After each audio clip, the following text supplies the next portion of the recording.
Hey students, this one is an extremely important lecture, which makes me feel that much more guilty that I got it up to a day later than I needed to. I lost track of my own schedule, which can happen to all of us.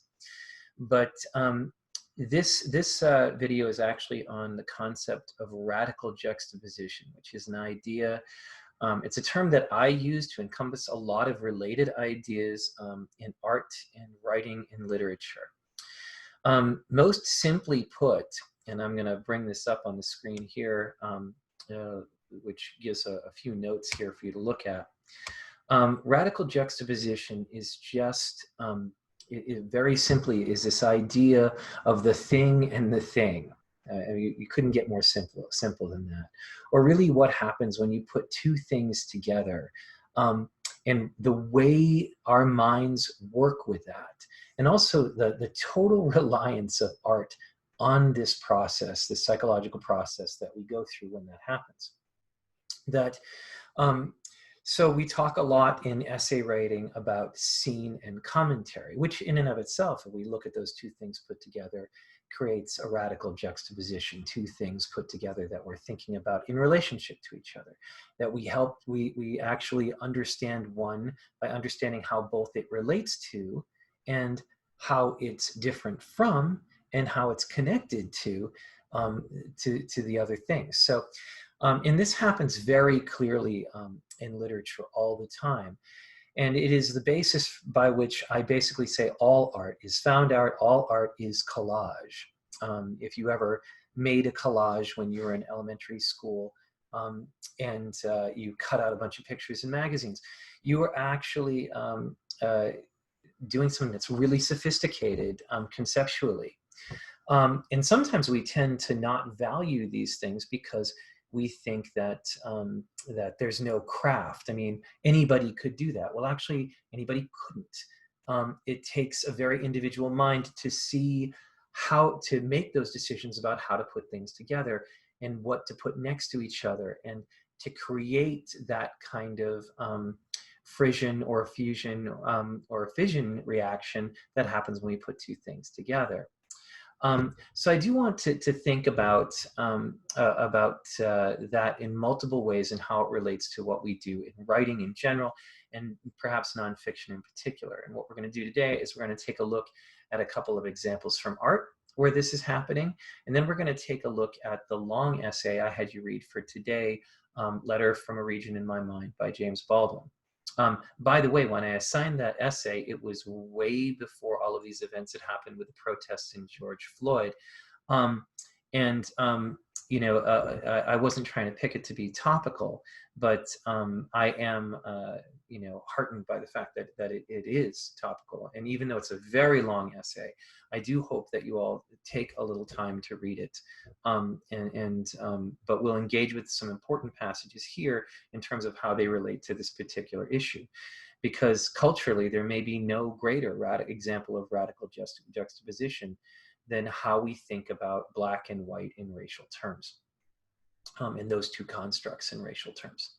But let's begin by thinking about radical juxtaposition. Radical juxtaposition, as I have in this handout, is when two things, words, images, etc., are placed together to call attention to both the relationships and the gaps between them.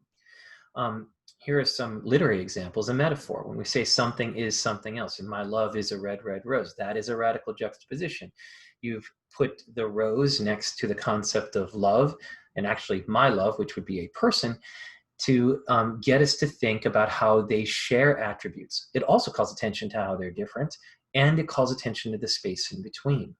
Similes are a less direct comparison. Actually, my love is like a red, red rose is actually a simile. A metaphor would be my love is a red, red rose, which is a direct comparison. But they're both examples, obviously, of radical juxtaposition. There's also the concept of the image pattern, which happens. We talked about image pattern in that story Sticks by Saunders. And any kind of productive repetition actually it plays with this idea of radical juxtaposition, because everything in the list connects to everything else in the list. And so it becomes part of it, and to that extent, part of the pattern. And the pattern that's created is all dependent upon these radical juxtapositions, putting these things next to each other and us seeing how they relate to each other. I often talk about this effect, in class by imagining, imagine that you're watching a slideshow, and you see on the slides you see a banana, and then you see a bunch of grapes, and then you see a basket of peaches, and then you see a naked rear end, and then you see a plum. Well, you can already see just in that list what's happened there. It's impossible now to see the naked rear end outside of its connections with the fruit, or the fruit outside of its connections with the naked rear end, which makes the fruit eroticized, which is nothing new. That's been happening in literature forever. And it also makes the body consumable. And both are interesting and compelling and a little troubling. But it's this way that we inherently make connections and we seek pattern that allow through and that we negotiate the radical juxtaposition between these objects, that artists are constantly relying on. Everything else is really just craft. We're getting into, we want to talk about what's the difference between,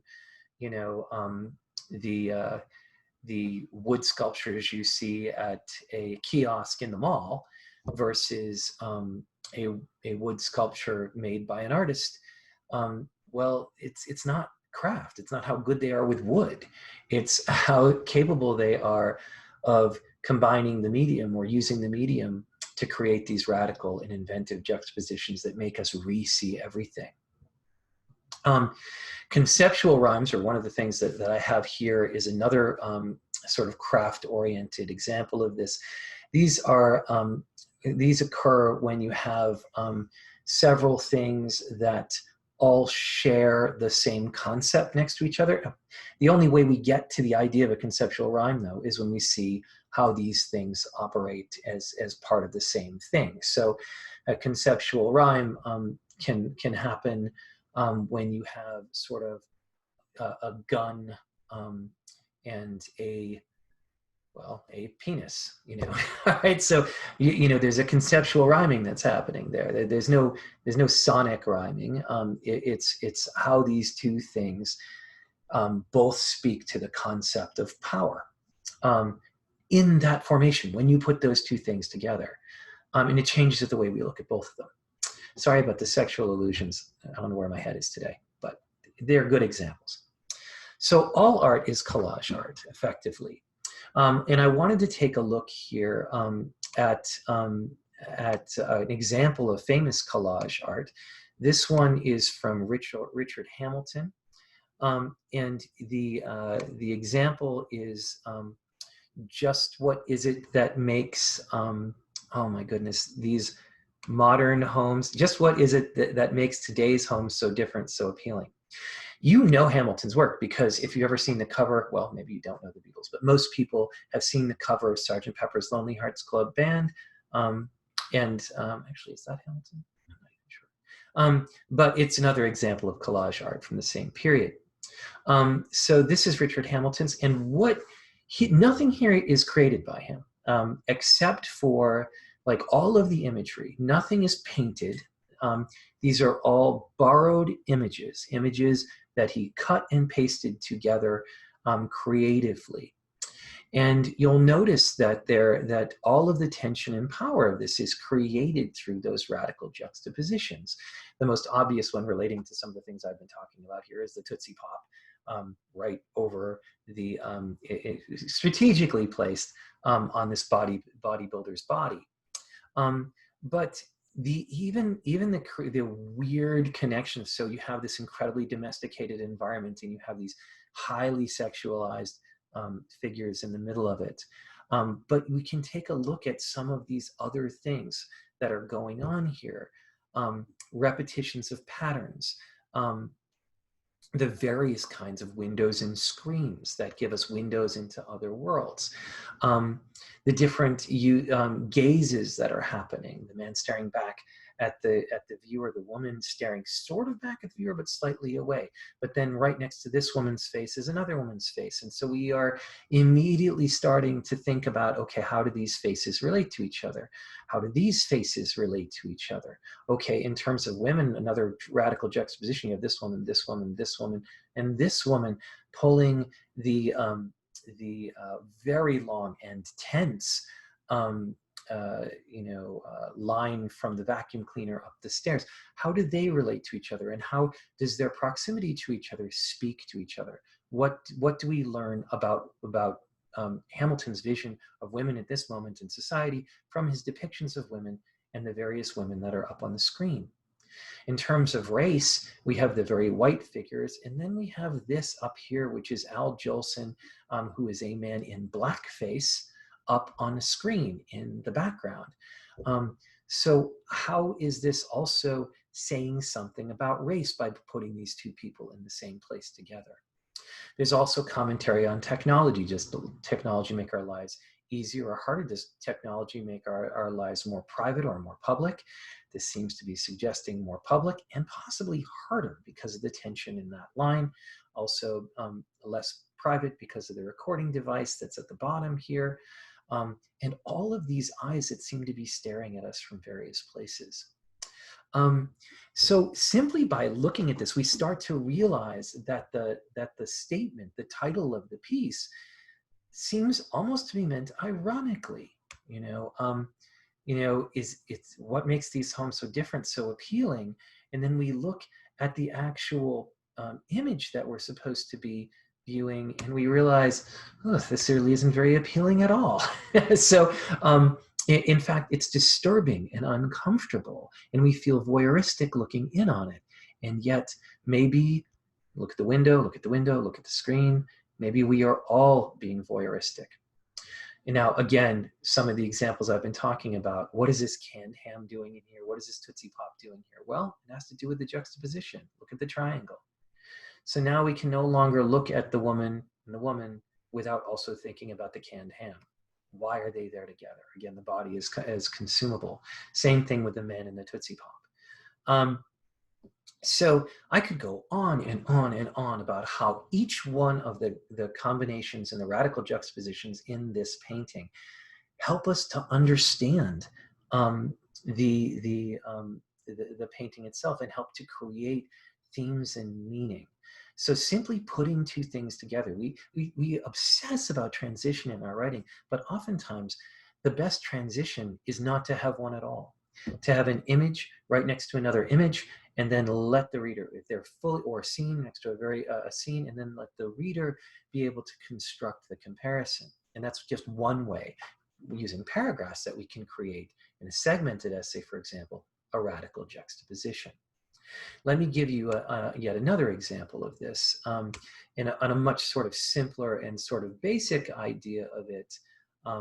If I can find it here, it doesn't seem to be coming up. There is, I'll talk about it abstractly while I try to figure out why it's not coming up on my screen. But there is a famous work of art by Marcel Duchamp. Duchamp is a turn of the century artist. And what's interesting about Duchamp is that his entire, well, not his entire art, but quite a bit of his art is based on this idea, or this of how of questioning what art really is. So, all right, I found it. I'm going to share it now. Sorry, that took a second. Here is Marcel Duchamp's work of art, The Fountain. Now, if you are, inclined at this point to say to what my son might call bullshit, pardon my language, on this particular piece as a work of art, I can sympathize with that because there's no apparent craft. All he's done is taken a urinal and called it art. But actually, that is a radical thing. All right. So where is the radical juxtaposition happening? Well, it's in the fact of calling this art, but also putting this thing in a museum and giving it a title. Both of those things, which are just contextualizing elements, create radical juxtaposition. In other words, when I put this in a museum among other people's works of art, I suddenly create a radical juxtaposition that changes the way I perceive it. So now I can't help but look at this and ask the question, how is this art? And also, what does it mean? Because in art, we assume intention. This is all because of the radical juxtaposition. Now, you may just go straight to the idea, well, actually, if you were to look at it kind of supremely objectively and not know that this was a urinal or what its function was, you might be able to see elements of real beauty here. If you didn't know that this was a urinal, in other words, or never had seen one, you might look at that and go, wow, there's some really beautiful examples of harmony and creation of symmetry and balance. And even this over on the side, might be significant, and you'd start to interpret it as art. What does that tell you about what we call art? Well, that's the next thing that Duchamp is trying to do, is to make you reconsider the whole notion of what art is. And that's, again, I'm not going to make an extended argument for why this is good art, but simply putting this in an art museum and giving it a title changes the way we are to perceive it as an object, and changes, by extension, our whole conception of art. Now, that's playful and kind of fun, and I love the fact that people get really, really worked up and upset about it. I find that hilarious, but of course, I'm not a visual artist, so maybe that's because, if someone were to, take a paragraph and people do this, out of the back of a cereal box, and then present and cut it into lines and call it a poem, I might get a little annoyed with that, because that seems like cheating to me. But the act of it is actually an interesting one, in that we do have a thing called found poetry, in which people do that as a way of getting us to reconsider what counts as poetry. I'm going to stop sharing this. All right, and I'm going to go back to sharing the original handout here, so we can work our way through it a bit more, to talk about some things that are related to this. Okay, so some important concepts that you need to keep in mind as we're thinking about radical juxtaposition. One is anthropological, and it's called liminality, or liminal space. When we talk about that gap between the two things, the thing and the thing, that's a magical transitional place.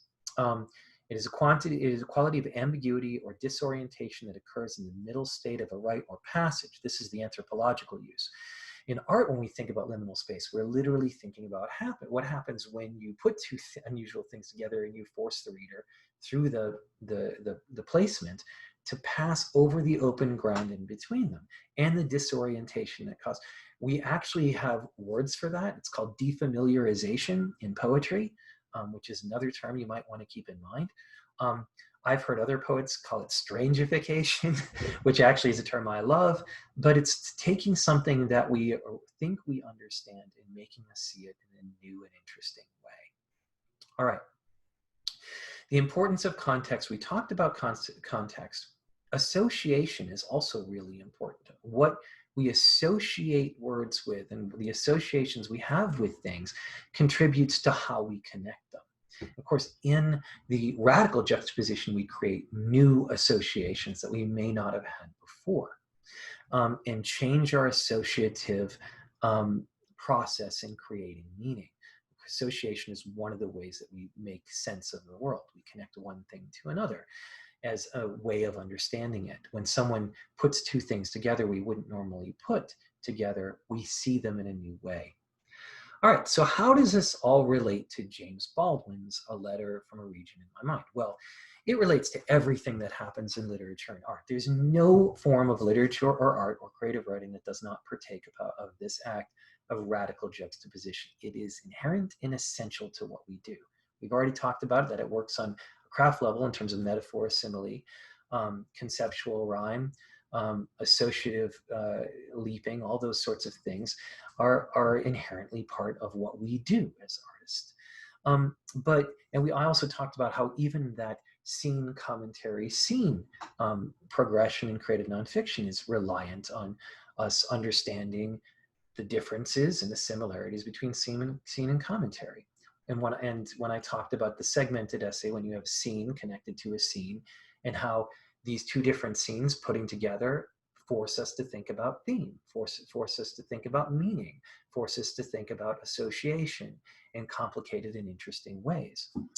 Which is why you don't have to be a genius to be, or an incredibly fluent abstract thinker to be a good creative writer. You just have to be able to recognize connections and point them out to readers.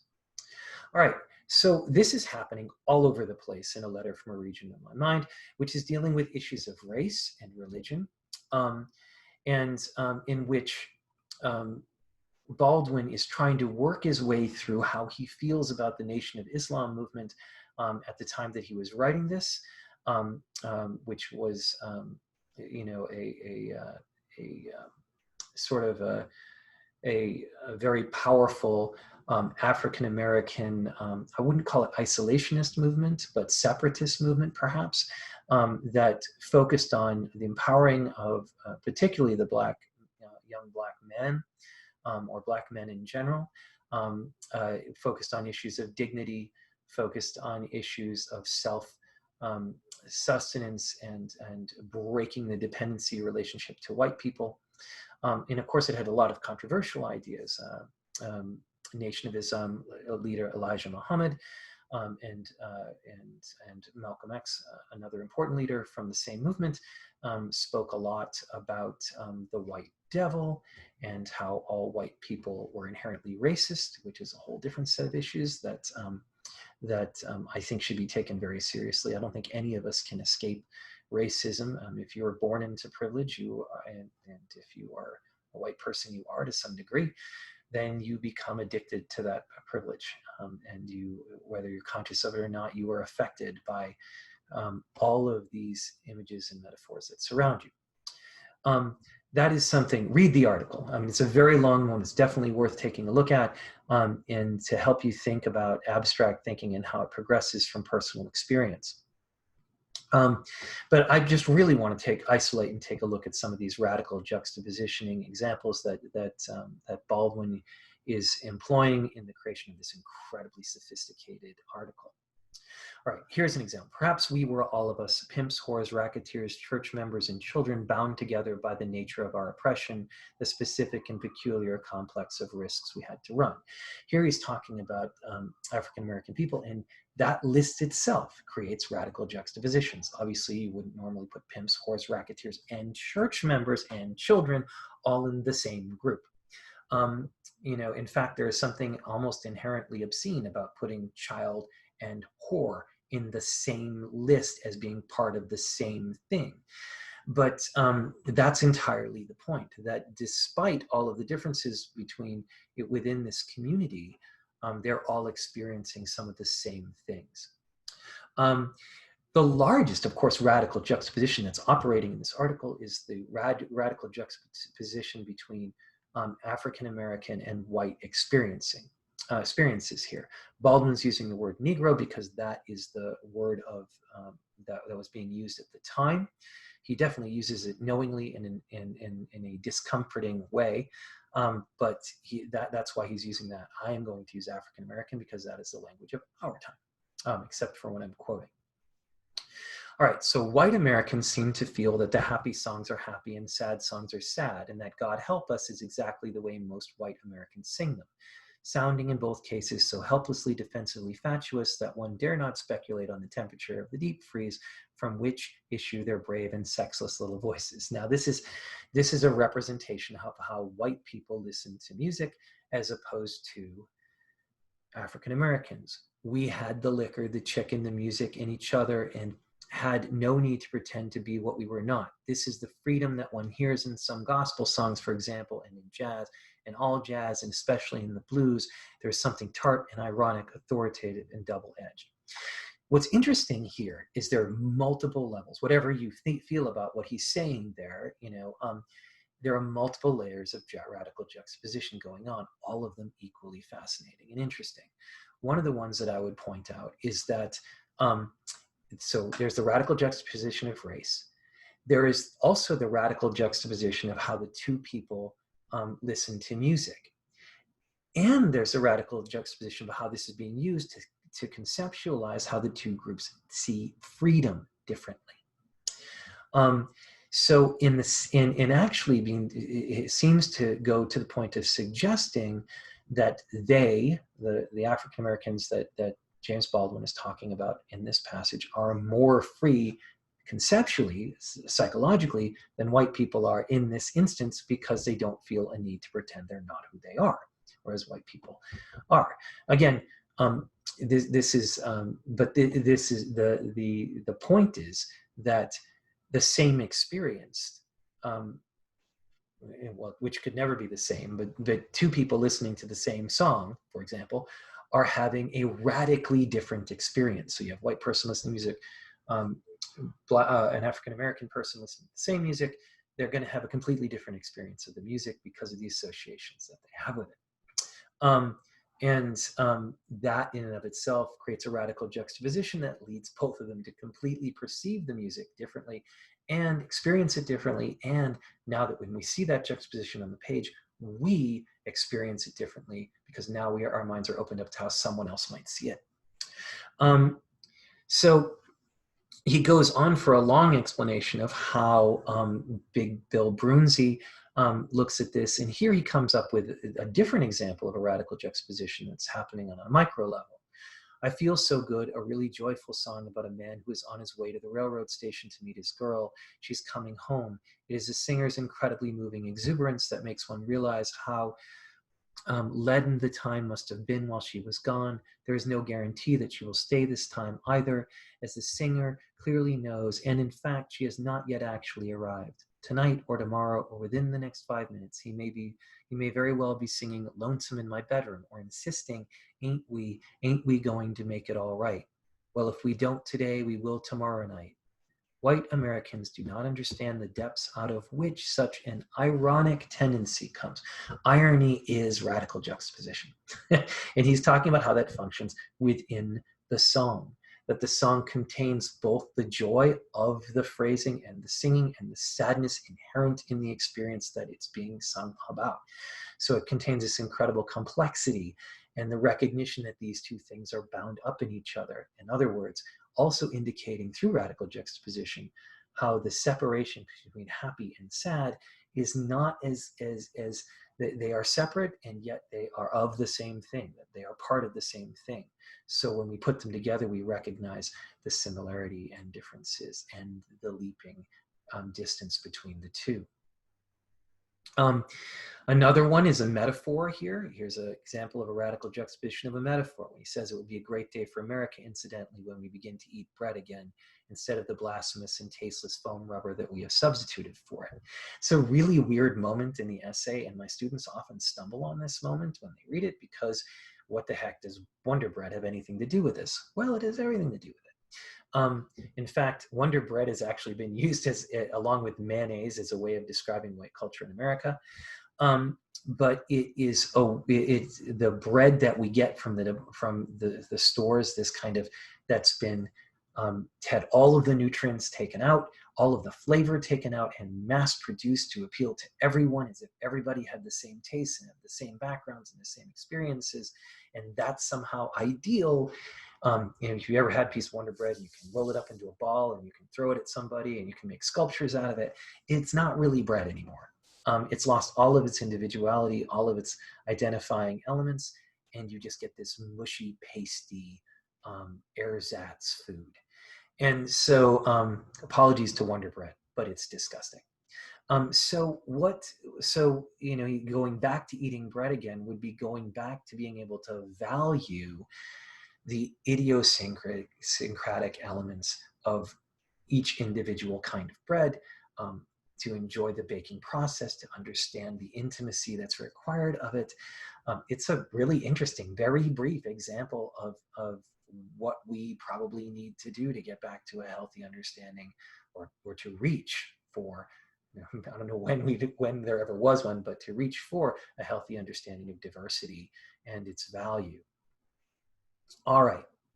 So I'm not talking about themes here. I wish I had the time in this particular one to explore all of the themes of this incredible essay, which you absolutely should read, especially these days. But here's an example that touches on some of the themes. And this is where he directly compares black and white experiences and gets at, taking a look at that radical juxtaposition, how frustrating it is to have their experience compared in this way, when the person speaking it sees only the similarities and is not alert to the differences. So when people say, I don't see color, for example, well, what's wrong with that? Well, what's wrong with that is you're erasing someone's experience. It's one thing to say that you do not use color to treat somebody differently or unequally, and it doesn't prevent you from giving someone equal consideration. That in and of itself, if you're able to do that, you are a fully realized person, and way to go. It's very, very, very, very few of us. But here, but when you say that that you don't see color, probably you're lying. And two, you are erasing an inherent and important aspect of that person's identity. So here's an example. There is no reason that black men should be expected to be more patient, more forbearing, more far-seeing than whites. Indeed, quite the contrary. The real reason that nonviolence is considered to be a virtue in Negroes, I'm not speaking now of its tactical value, other than another matter altogether, is that white men do not want their lives, their self-image, or their property threatened. And one of the things that he's pointing out here, and I actually skipped over something here that I intended to read, but he makes a comparison when white people try to compare their, so an Irish American tries to compare their oppression to an African American experience. There are some similarities that you can look at, because there was racism against Irish Americans, that definitely existed in the United States, but it's different. No one went to Ireland, forced a bunch of Irish people to get on a boat and then held them in slavery for 200 years in a foreign country. The experience is simply different. And also, no, it's much harder for an African American to pass as white than it was for an Irish person to pass as white. Now we just assume Irish people are white, but for a long time, they literally referred to Irish people in this country as Black Irish. But those comparisons, while there are some similarities, when they're used to erase the differences, that's incredibly problematic. And also, what he's getting to here is those differences, it's white people only seem to be able to see the differences and similarities when it's convenient to them to see them. So here he's basically saying, okay, you're trying to say that we're just like Irish Americans, you're just like Italian Americans, and why can't we move past that? And then without recognizing that there is some weird expectation that that African Americans should be different from white people. The whole concept of nonviolent resistance, which is wonderful and is certainly of value, and is something that we should all of us try to adhere to. But white people are never asked to be nonviolent. We just aren't. I mean, the expectation is that we have a right to defend ourselves. If someone tries to harm you, you have a right. That's what the stand your ground law is. White people are allowed to defend themselves. It's only, it seems to be African Americans and people of minority, people of color, who are expected to be forbearing and to be nonviolent in their resistance. When they're attacked, there seems to be an expectation that they won't respond. That is a radical juxtaposition that he's trying to present here and trying to get you to think about. All right. Finally, there's this situational, the way we make comparisons. I'm going to read these two paragraphs in their entirety so you can get a sense of what's happening here in terms, again, of radical juxtaposition that's going on in this extremely good essay. He's speaking to Elijah Muhammad here. And I should say in context that ultimately Baldwin is not, though he agrees with much of what Elijah Muhammad is saying, he is not in agreement with Elijah Muhammad's tactics or attitudes towards the white community. He is sympathetic to them, but is not ultimately someone who is on board with everything that Muhammad has to say. Elijah said to his right, I think he ought to think about it all the deal. And with this, the table agreed, but there was nothing malicious or condemnatory in it. I had the stifling feeling that they knew I belonged to them, but knew that I did not know it yet, that I remained unready, and that they were simply waiting patiently and with assurance for me to discover the truth for myself. For where else, after all, could I go? I was black and therefore a part of Islam, and would be saved from the Holocaust, awaiting the white world whether I would or no. My weak, deluded scruples could avail nothing against the iron word of the prophet. Next paragraph. I felt that I was back in my father's house, as indeed in a way I was. And I told Elijah that I did not care if white and black people married, and that I had many white friends. I would have no choice if it came to it but to perish with them. For, I said to myself, but not to Elijah, I love a few people and they love me, and some of them are white, and isn't love more important than color? So there's a radical juxtaposition in the difference of opinion, but there's also the interesting moment to me, which is set up way earlier in the essay, is this, I felt that I was back in my father's house. Ultimately, one of the things Baldwin is exploring is how religion is used to kind of simplify our experience and also to create these really dangerous radical juxtapositions. I should note at this point that I am Episcopalian and Christian and a believer. But Baldwin is coming at this from a different point of view and a different set of experiences, and they're certainly legitimate. And what he's saying here is that the violence and anger that he experienced in his father's house, even that this experience in Elijah Muhammad's mansion is making him remember that, putting him back in that place, and reminding him of why he left the church. And so it creates this kind of implicit, the commentary becomes very explicit quickly, but by making that connection, he shows us how we seek for meaning in our lives, how we take a moment in our lives, we connect it to another moment in our lives. And that allows us, through that comparison, to be able to come to some understanding of what that moment means. So inherent in our process for understanding our experience is this idea of radical juxtapositioning that comes from this associative capacity, how we take a thing and then immediately, even without thinking about it, connect it to another thing as a way of understanding it. It's a process we should be aware of, and also, by the way, question that capacity for association and seeing pattern where it may not be is one that we should trust as artists, but question as human beings, to make sure that these comparisons are not ultimately destructive. And associations aren't destructive. But it is in that process, that creation of radical juxtaposition, that we create art, that we create meaning, and we indicate value. All right, that's all I have for today. It was long enough as it was. It's going to take forever for this to save. I hope that this video is helpful. Please go back and read that article that essay by James Baldwin if you have not had the chance. And I hope to see you all again soon.